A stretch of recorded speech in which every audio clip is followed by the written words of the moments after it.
বান্দৰ আছিল, শিয়াল আছিল, এটা মানুহ ৰাস্তা দি কি আনিছে দেখা পাইছা? গাখীৰ, তাৰপিছত দুটা গাখীৰ আনিছে আৰু এটা হুলিক্স আনিছে। আৰু বান্দৰে কি কৈছে? বান্দৰে দেখা পাইছা? কি কৈছে?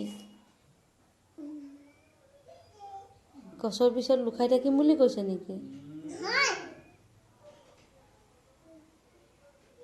বান্দৰে কৈছিল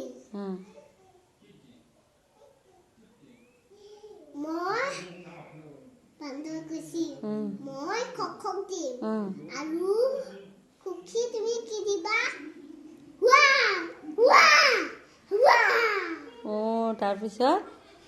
তাৰপিছত মানুহ ভয় খাই গ'ল। কলকেইটা চৈ কোনে আহি আছে? তাৰপিছত